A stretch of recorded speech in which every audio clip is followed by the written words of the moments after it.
2014 में बीजेपी की ओर से पीएम चुनकर आए नरेंद्र मोदी दुनिया के सबसे लोकप्रिय नेताओं में शामिल हैं।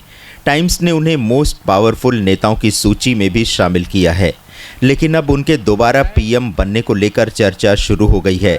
वो 2019 में होने वाले आम चुनाव में दोबारा पीएम चुने जाएंगे या नहीं, ये तो चुनाव के बाद ही पता चलेगा। मैं विधि द्वारा स्थापित भारत के संविधान के प्रति सच्ची श्रद्धा और निष्ठा रखूंगा। लेकिन उनके पीएम ना बनने से देश को क्या नुकसान होंगे, इसका अंदाजा लग गया है। दुनिया के सबसे बड़े ब्रोकरेज हाउस CLSA के इक्विटी स्ट्रेटेजिस्ट क्रिस्टोफर वुड का मानना है कि मोदी के दोबारा पीएम नहीं बनने से भारत को 5 बड़े नुकसान होंगे। आइए आपको बताते हैं कि वो 5 बड़े नुकसान क्या होने वाले हैं। ग्रोथ को लगेगा झटका। अपने weekly note grid and fear में क्रिस्टोफर वुड ने कहा है कि अगर 2019 में मोदी दोबारा पीएम नहीं बनते हैं तो भारत की विकास की रफ्तार सुस्त पड़ जाएगी। लुढ़केगा शेयर बाजार, गिरेगा रुपया। मोदी के पीएम ना चुने जाने पर शेयर बाजार में भारी गिरावट और रुपए के कमजोर होने की आशंका है।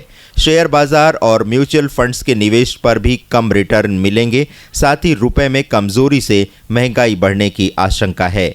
रुपए में कमजोरी आने से विदेशों से क्रूड खरीदना महंगा होगा, जिसके परिणाम स्वरूप पेट्रोल डीजल के दाम में वृद्धि होगी। ट्रांसपोर्टेशन कॉस्ट बढ़ने से खाने पीने की चीजों से लेकर बाकी चीजों की महंगाई में इजाफा होगा। लिहाजा देश में महंगाई बढ़ने के साफ संकेत मिलते हैं। क्रिस्टोफर वुड ने अपने नोट में लिखा है कि भारत में इन्वेस्टमेंट साइकिल फिर से शुरू हो रहा है। इससे बैंकिंग सिस्टम के NPA को सुधारने में मदद मिलेगी। हालांकि सबसे बड़ा सवाल ये है कि इन प्रयासों के अच्छे नतीजे कब तक सामने आएंगे और सरकार अपने स्तर पर इकोनॉमी को बेहतर बनने से जुड़े फैसलों को कितनी ताकत और सक्रियता से लागू करती है। क्रिस्टोफर वुड के मुताबिक अगर मोदी प्रधानमंत्री बने रहते हैं तो लंबी अवधि में भारतीय शेयर बाजार सबसे ज्यादा मुनाफा दिलाने वाले रहेंगे। हालांकि इस साल की पहली छमाही में बहुत अच्छे प्रदर्शन की उम्मीद नहीं है। वुड का मानना है कि भारतीय बाजारों की चाल करेंसी और कच्चे तेल की कीमतों पर निर्भर करेगी। मॉर्गन स्टैनली ने जताई आशंका। हाल में जारी अमेरिकी फर्म मॉर्गन स्टैनली की रिपोर्ट में भी भारत में कमजोर सरकार बनने की आशंका जताई गई है। रिपोर्ट के मुताबिक अगले साल होने वाले आम चुनाव में कोई भी पार्टी अपने बूते सरकार नहीं बना पाएगी। ऐसे में भाजपा भी अपने दम पर सरकार नहीं बना पाएगी। कंपनी के मुताबिक गठबंधन की कमजोर सरकार निवेशकों के लिए सबसे बड़ी चिंता है। कमजोर सरकार बनने की संभावना।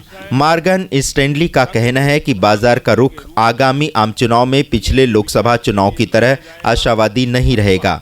कंपनी ने अपनी रिपोर्ट में कहा है कि दुनिया का सबसे बड़ा लोकतंत्र चुनाव से महज 12 महीने दूर है। ऐसे में आने वाले कुछ महीनों में बाजार में चुनाव परिणाम को लेकर कयासबाजी शुरू होने की संभावना है। बाजार हमेशा मौजूदा से ज्यादा मजबूत सरकार की उम्मीद के साथ चुनाव में जाता है, लेकिन वर्ष 2019 के चुनाव में ये लागू नहीं होगा क्योंकि अगले साल वर्तमान से कमजोर सरकार बनने की संभावना है। मॉर्गन स्टैनली की चेतावनी। अमेरिकी फर्म की चेतावनी है कि वर्ष 2019 में बाजार का माहौल साल 2000 के आम चुनाव से पहले जैसा नहीं रहेगा। मॉर्गन का कहना है कि पिछले आम चुनाव के आधार पर यह निष्कर्ष निकाला गया है। कंपनी का कहना है कि 90 के दशक के मध्य से कोई भी सरकार पूर्ण बहुमत के साथ चुनाव में नहीं गई है।